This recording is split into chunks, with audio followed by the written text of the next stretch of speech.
Welcome to your piano lesson. If you're here for the first time, I am Gianluca Fronda. If you want to discover interesting facts about me, you can watch an introduction video of the channel. I'm leaving the link in the description below. If you like the content of my channel, don't forget to subscribe. I'm aiming to publish 2 weekly tutorials. Now let's dive into the lesson. And today, after introducing the 7th chord used on the 2nd, I want to go back to the main path, to the main part of the project, the one of building up 24 chord progressions using just 4 chords, 4 triads.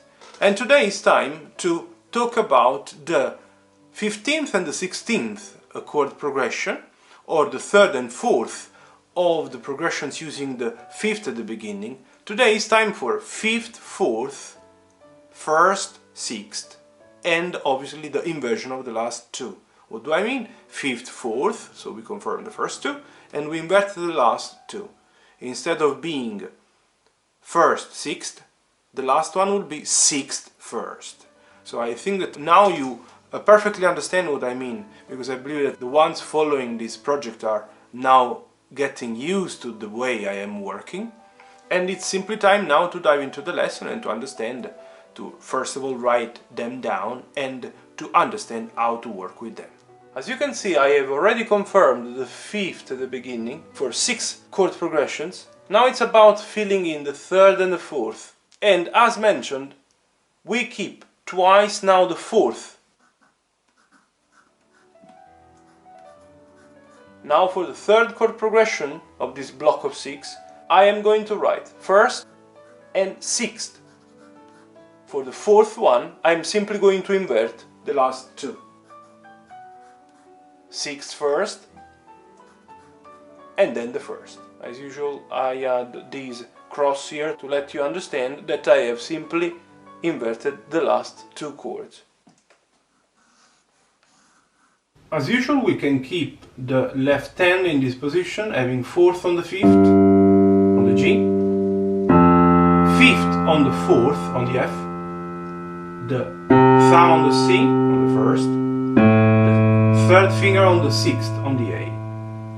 This time anyways, before proceeding, I want to clarify again one thing that I've mentioned in one of the previous tutorials, is that in strictly classical music in the past, when you were moving from 5th to 4th, so when the bass was moving from 5th to 4th, the chord on the right, let's say, or the notes sung, I would say, by the 3 higher voices of the choir, because I am applying the principle that has been applied for centuries writing music for choir. So the tenor, the alto and the soprano, they wouldn't move down or up following the bass. They would stay, and what would happen is exactly this.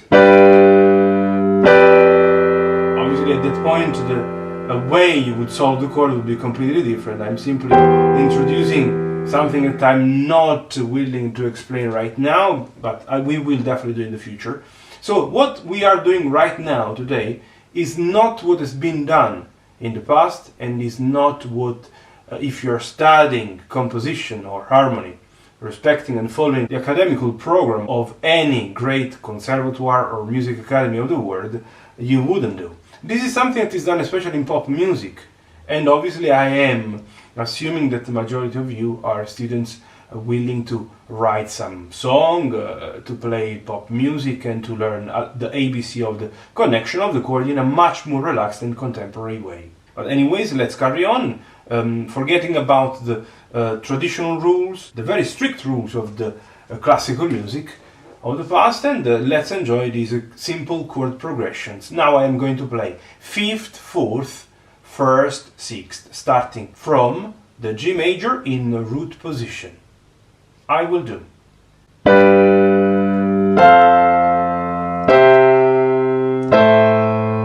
As usual, I want to explain what I do. I'm simply moving up the right hand notes of the G major chord, because moving down the bass, the G and F have nothing in common since they are 2 consecutive chords. So you look for the closest position. So they have to reach the closest notes of the following chord. Obviously, G will go to A, the B will go to the C, and the D will fly up to the F. And this way you play the F major in first inversion.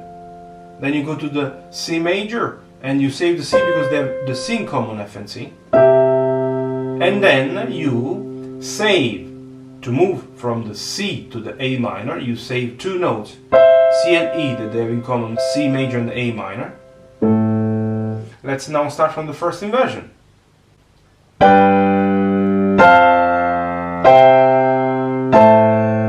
I could even play here if you want.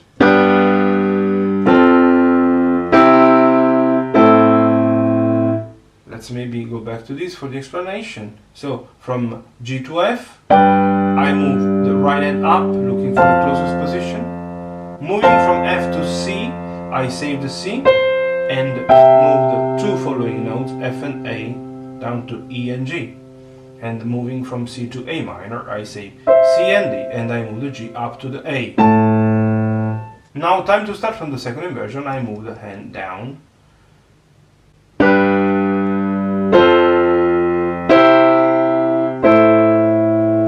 Let's try to understand what I did. So on G, I go up to the closest position. Why do I go up? Because obviously if the bass is going down, the right has to go up. And you reach the F major in root position. You save the C to move to the C major, the only note that they have in common. You save E and C, moving the G up to the A for the A minor. Let's play with a little bit of rhythm. First inversion. This one probably is not that nice, yeah? Obviously you can do it here as well. It's up to you if you can like it. It's about tastes. And then the G major in, starting from the G major in second inversion.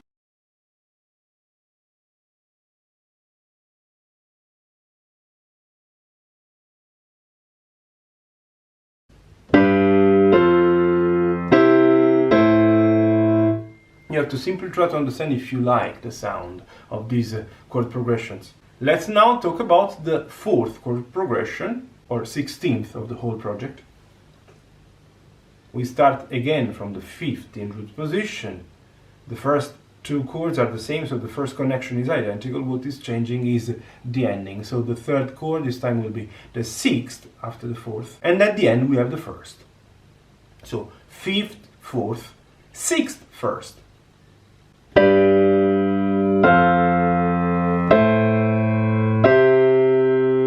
The first two don't need any explanation. Now moving from the F to the A, I save A and C, move F down to the E. Moving from A to C now, I save C and E and move A down to the G. Let's start from the first inversion now.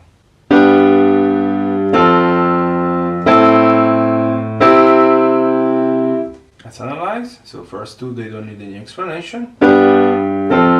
From F to A minor, I save C and A, moving F down to E.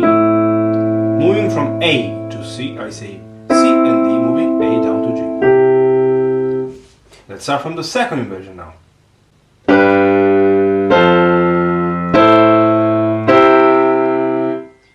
Let's analyze. So G going to the F, same as the previous ones.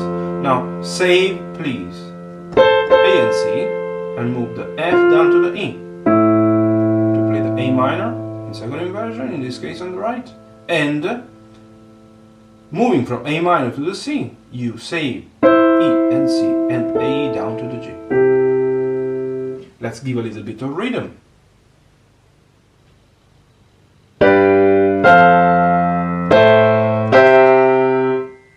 First inversion.